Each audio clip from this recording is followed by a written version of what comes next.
Hello everyone, எல்லாரும் எப்படி இருக்கீங்க? நல்லா இருக்கீங்களா? இன்னைக்கு உங்ககிட்ட பேசுகிற டாபிக் என்ன அப்படின்னு பார்த்தா, இன்னைக்கு eastern country like Dubai, Qatar, Iran இந்த மாதிரி இடங்கள்ல வந்து ஒரு மிகப்பெரிய ஒரு போர்க்களம் வந்து உருவாகி இருக்கு.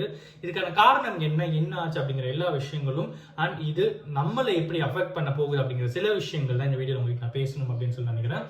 ஸோ ஃபர்ஸ்ட் விஷயம் என்ன அப்படின்னு பார்த்தீங்கன்னா, ஈரானுடைய சுப்ரீம் லீடர் அப்படின்னு சொல்லப்படுற காமினி அவர்கள், ஓகேங்களா? ஸோ அவர் வந்து கொலை செய்யப்பட்டிருக்காரு அப்படின்ற மாதிரியும் அதுக்கான காரணம் வந்து இன்னைக்கு நேற்றுலேருந்தே வந்து போர் வந்து ஸ்டார்ட் ஆகி போயிட்டு இருக்கு. யூஎஸ்க்கும் ஈரானுக்கும் வந்து மிகப்பெரிய போர் ஒன்று போயிட்டு இருக்கு. இதுக்கான காரணம் என்ன அப்படின்னு பார்த்தீங்கன்னா, ஈரான் வந்து என்ன பண்ணாங்கன்னா அணுசக்தி ஆயுதங்களை வந்து கிரியேட் பண்ண போறோம் அப்படின்ற மாதிரி சொல்லியிருந்தாங்க.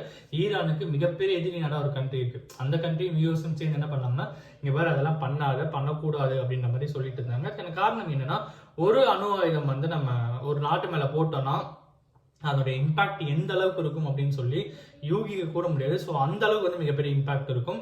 அதனால இந்த அணுசக்தி ஆயுதத்தை வந்து எந்த நாடு வச்சிருக்காமோ அவங்க கிட்ட யாரை எப்படியேப்பட்ட கண்ட்ரி இருந்தாலும் ஃபர்ஸ்ட் பேச்சுவார்த்தை தான் நடத்துவாங்களே தவிர ஸ்ட்ரெயிட்டா இந்த மாதிரி அட்டாக்லாம் பண்ணவே மாட்டாங்க.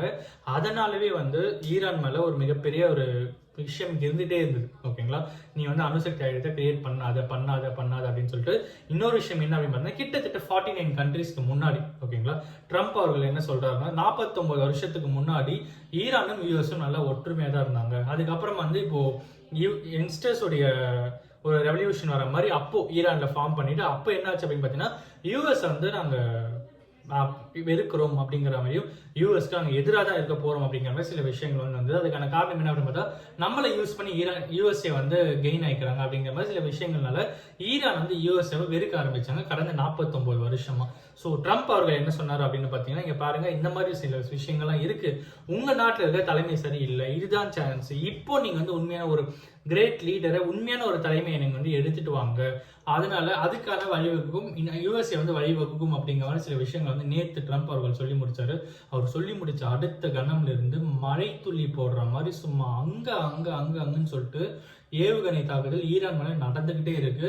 இன்னைக்கு காலையில அந்த மிகப்பெரிய நியூஸ் என்ன அப்படின்னு பாத்தீங்கன்னா, ஈரானுடைய சுப்ரீம் லீடர் காமினி அவர்கள் வந்து தவறிட்டாரு அப்படின்ற மாதிரியும், அதுக்கான காரணம் வந்து இந்த மிகப்பெரிய அட்டாக் அப்படிங்கிறது வந்து சொல்லப்பட்டது. ஈரான் அதுக்கு என்ன சொல்றாங்கன்னா, பதிலுக்கு நாங்களும் வந்து யூஎஸ்ஏவை அட்டாக் பண்ண போறோம், இதுவரை யாருமே பார்த்திராத ஒரு அட்டாக்கை நாங்க வந்து கொடுக்க போறோம் அப்படின்ற மாதிரி சொல்லியிருக்காங்க.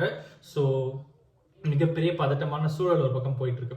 இன்னொரு விஷயம் என்ன அப்படின்னு பார்த்தீங்கன்னா, ஈரான்ல ஒரு முக்கியமான பிளேஸ் இருந்தா வந்து இந்த கச்சா எண்ணெய், பெட்ரோல், டீசல் ப்ராடக்ட்ஸ்லாம் வந்து எக்ஸ்போர்ட் இம்போர்ட் எல்லாமே வந்து அந்த டிரான்ஸ்போர்டேஷன் முக்கியமான ஒரு பிளேஸ் இருக்கு. அங்க பயங்கரமான அட்டாக் நடந்துட்டு இருக்கனால எல்லாமே ஷட் டவுனா இருக்கிறதுனால அடுத்த சில நாட்கள்ல எல்லா கண்ட்ரீஸ்லயும், இந்தியா உட்பட எல்லா இடங்களுமே வந்து